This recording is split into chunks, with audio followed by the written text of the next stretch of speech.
Welcome back to my channel, guys. So today we are going to film everything that I got from Japan. So this video will be my Japan haul for year 2024. So I just got back the other day and hopefully sana matapos ko lahat. Trust. Alam mo naman sobrang daming napamit. Konti lang naman to. So I just want to tell you na hindi ako nag-shop sa Donkey kasi medyo kinompare ko yung price between the drugstore and Donkey, and apparently mas cheaper sa drugstore. So lahat ng pinamili ko from drugstores. So the drugstore that I picked is Sundrug kasi among all the other drugstores, this is the cheapest, I think. Nung kinompare ko. So this is the first plastic bag, the second, and the third. Puro food and skincare. Wala akong masyadong biniling makeup. Kasi ang dami ko pang makeup. Naka-work from home naman ako. So, hindi ko nagagamit. Ang dami kong hindi nagagamit. So, mag-ano muna tayo. I think, thumbnail.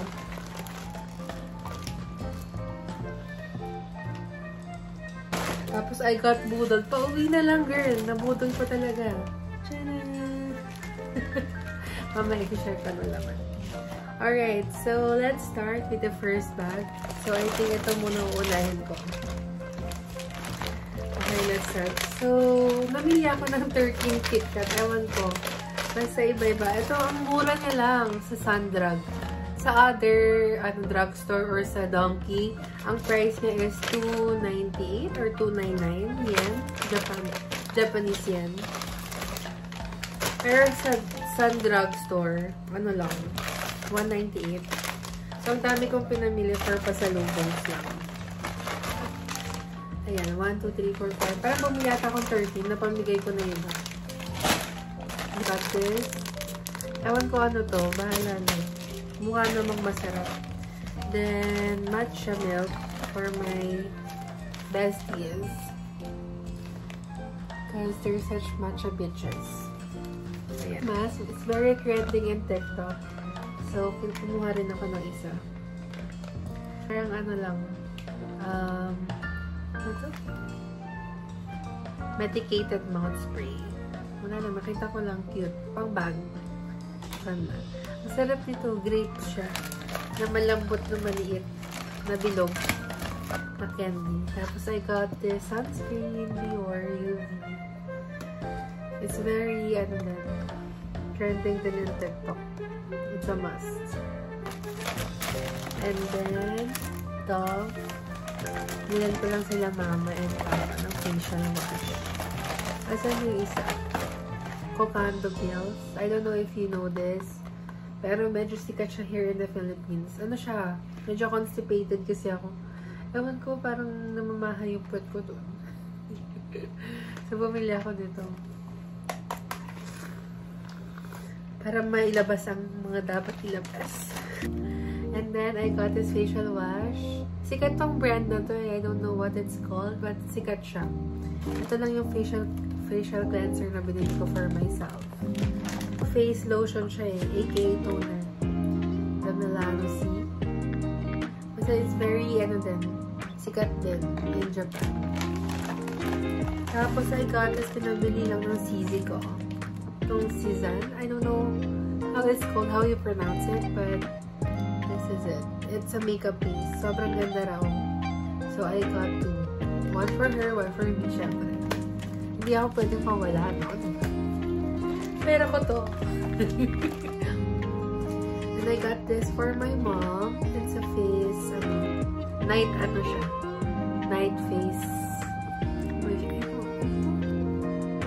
Night face cream. Parang retinol yata siya. It's for my mom. And then, pinabili ng bestie ko rin, si Kate. Parang serum naman siya. Ito toner, ito serum. Kasi in fairness, nung tinay ko to tester dito, sobrang ganda niya after. Like, it's a must.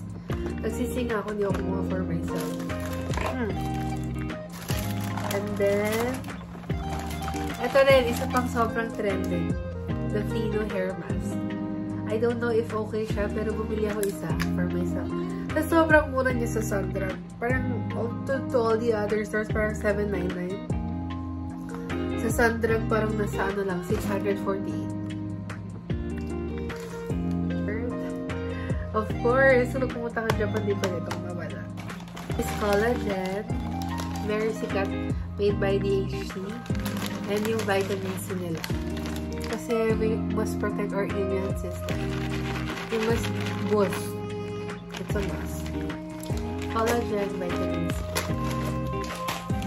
And then, bumili lang ako nito for my eyes. Minsan pagpagod na yung mata ko. Or may eye drop lang akong nilalagay. Got this also for myself since I have seborrheic dermatitis in my scalp.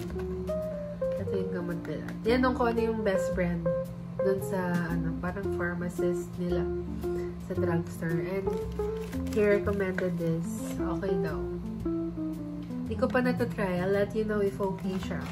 Alright, so here's what the first thing that I got nung pumasok ako ng store kasi sobra. Grabe pag pumunta kayo ng Japan guys, minimum parang 15k steps a day. Kaya sobrang kailangan nyo to. Nakita ko lang din to sa TikTok. Ano siya, kapag sobrang, diba, super lakad kayo for the whole day, tapos naligo kayo, and then before you go to sleep, ilagay nyo na to sa paa nyo. Parang siyang pasalon pas type. Tapos, pagkagising nyo, parang kiniklik nyo, parang brand nyo na raw yung paa nyo after. So, ayun. Parang, itong isang box, may laman siyang 3 pieces. Pwede mo pala siya gupit-gupitin kung maraming masakit sa paa nyo, sa calves, ganyan. Sa, talampakan, okay rin. Yan, may ito rin sa loob. Kasi sa must. Pag mahamang mga lakaran, ganyan. Is itong Roy Heat Chuboko. Sobrang sikat nito. Salon pa siya. Tapos, akala ko mga squirt, di ako nagbabasa. Nakabilog-bilog pala siya na maliliit. Ganito yung tsura niya. Binuksan ko. Ay, sobrang sakit ng likod ko eh. Tinawad ko yung pakit. Basta ganyan siya ulit. Bilog-bilog. Tapos, 156 pieces na siya sa isang box. Hindi ko na maalala yung price nito, pero mura lang din. Kayang-kaya niya. Mayayaman naman kayo. Ano ko lang tong lip balm. Dalawa na. More lang parang 100 plus yan lang. Binili ko na rin. And then this Alfort Matcha. Bumili lang ako isang socks. Kurami! It's so cute! Tapos, eto may infection yung kamay ko. So, bumili rin ako nito. Pang infection sa mga daliri. Namot ko kasi nagpa-manicure ako recently. Tapos parang na-murder ni ate. Ang sakit. So, I needed this. Mura lang din siya. Parang 200 plus yan lang. Times 0.38 dito lang. And I got this Band-Aid, Disney Band-Aid. So cute. Disney, as a Disney princess. Charot. Emelan. Ang vitamin C ulit. Isa sa akin, isa sa mom ko. And then, ito yung pinabili lang ng tatay ko. Eye drop. Gusto niya daw yung minty eh. So, yun yung binili ko. Isa ito for my mom since she has very dry eyes. Bumili na ako dalawa. Nagtanong din ako sa pharmacist ko ano yung best brand nila na ma-recommend for dry eyes. And ito yung tinuro daw nila. Tapos, I got, THC din. THC.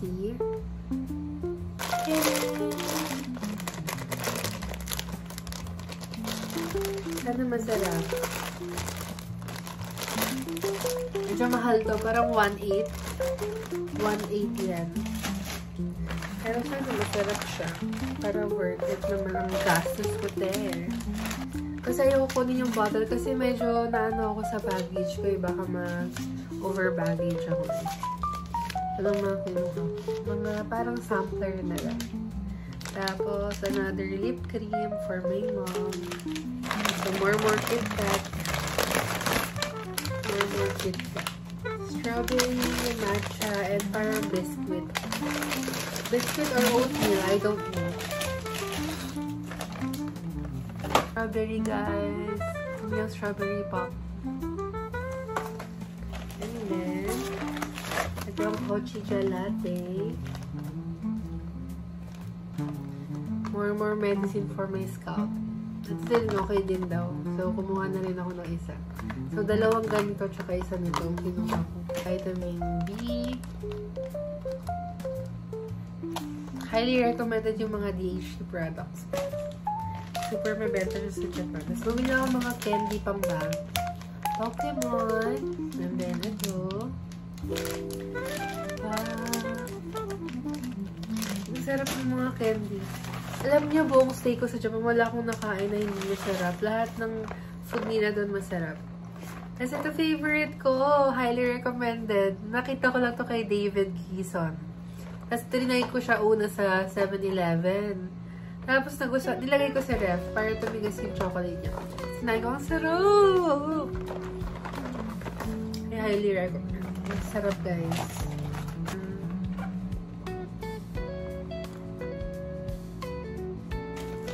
Palabas na lang talaga ako. Like, pauwi na lang ako ng Pinas. Nabudol pa ako nung friend ko ni G.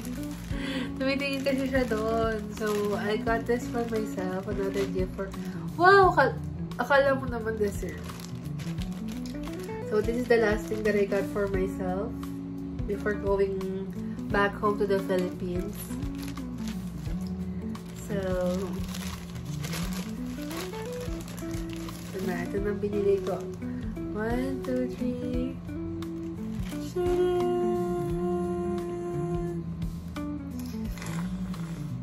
Dapat talaga, originally, ang bibilin ko is Blooming Bouquet. Kasi parang kinompare ko yung price here and doon sa duty free. Sobrang mura doon. Like, dito parang nasa 9K yata yung maliit. Tapos doon parang 4K something lang. And then, naamoy ko to.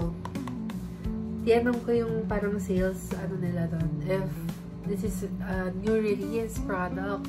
Then sabi niya, oo daw. Tapos, this is so much better sa Blooming Bouquet. Tapos, parang naglalas pa yung, smell niya. Kaya sa Blooming Bouquet. So, I got Rose and Roses Miss Dior. Pabango 50 ml lang.